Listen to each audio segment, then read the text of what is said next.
আসসালামু আলাইকুম রহমতুল্লাহ। প্রিয় শিক্ষার্থী বন্ধুরা, আশা করি তোমরা সবাই ভালো আছো।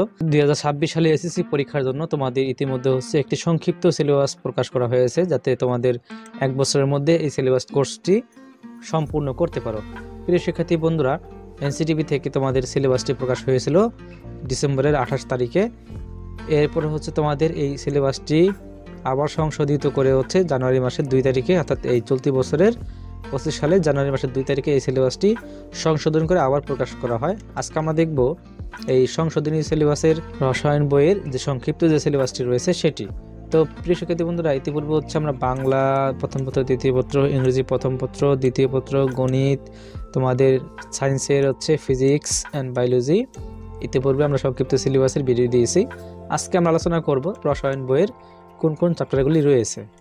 তো প্রিয় শিক্ষার্থী বন্ধুরা, 2026 সালের এসএসসি পরীক্ষার পুনর্বিন্যাসকৃত পাঠ্যসূচি, বিষয় রসায়ন, বিষয় করেছে 137 এবং পূর্ণ নাম্বার 100 এবং তত্ত্বীয় নাম্বার 75, অর্থাৎ তোমাদেরকে 75 অ্যান্সার করতে হবে, পরীক্ষায় অংশগ্রহণ করতে হবে এবং ব্যবহারিক তোমাদের শিক্ষক দিবে 25 নম্বর।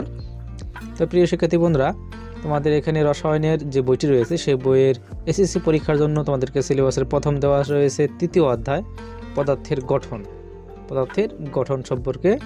এই অধ্যায়টি তোমরা ভালোভাবে আয়ত্ত করবে। এরপরে তোমাদের রয়েছে 4র্থ অধ্যায় পর্যায় সারণী।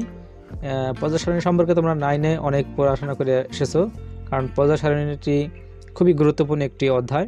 এরপর তোমাদের রয়েছে রাসায়নিক বন্ধন, পঞ্চম অধ্যায় যে রাসায়নিক বন্ধন রয়েছে সেই বন্ধনের অধ্যায়টি একটু বড়, তবে তোমাদের নতুন বইয়ের আংশিক কিছু বিষয়বস্তু কিন্তু পাঠ্যসূচিতে অন্তর্ভুক্ত করা হয়েছে। এখানে লেখা রয়েছে, সম্পূর্ণ অধ্যায়টা কিন্তু দেয়নি। এই নতুন বই আংশিক কিছু তোমাদেরকে দিয়েছে, যাতে তোমরা সহজেই এই অধ্যায়টি কমপ্লিট করতে পারো। এবং পরবর্তীতে তোমাদের 6ষ্ঠ অধ্যায় রয়েছে মৌলের ধারণা ও রাসায়নিক গণনা। এরপরে রয়েছে 7ম অধ্যায় রাসায়নিক বিক্রিয়া এবং এরপরে রয়েছে খনিজ সম্পদ জীবাশ্ম। এখানে একটু বড় চ্যাপ্টারটা, তবে তোমাদের এই বইতে একটু ছোট করে দেওয়া রয়েছে, যেমন বলছে এই অধ্যায়ের আংশিক বিষয়বস্তু পাঠ্যসূচিতে অন্তর্ভুক্ত করা হয়েছে। তো প্রিয় শিক্ষার্থী বন্ধুরা, এই অধ্যায়গুলো তোমরা ভালোভাবে আয়ত্ত করবে। খুবই সংক্ষিপ্ত সিলেবাস দিয়েছে। এই কিছু কিছু অধ্যায় তোমরা নবম শ্রেণীতে পড়াশোনা করে এসেছো, তোমাদের জন্য সহজ হবে। তো প্রিয় শিক্ষার্থী বন্ধুরা, এই অধ্যায়গুলো ভালোভাবে কমপ্লিট করে এসএসসি পরীক্ষায় দারুণ একটি রেজাল্ট করবে সেই প্রত্যাশা রাখি।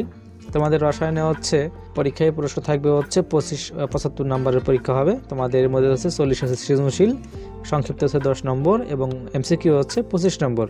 তোমাদের 60টি সৃজনশীলের মধ্যে 4টি উত্তর করতে হবে, সংক্ষিপ্ত 60টির মধ্যে 5টির উত্তর করতে হবে এবং এমসিকিউ 25টি উত্তর করতে হবে। তবে প্রিয় শিক্ষার্থী বন্ধুরা, এই ছিল আমাদের আজকের রসায়নের সংক্ষিপ্ত সিলেবাসের বিস্তারিত। তোমাদের এসএসসি পরীক্ষার জন্য অনেক অনেক শুভকামনা রইল। পরবর্তী ভিডিও দেখার আমন্ত্রণ জানিয়ে বিদায় নিচ্ছি। আল্লাহ হাফেজ।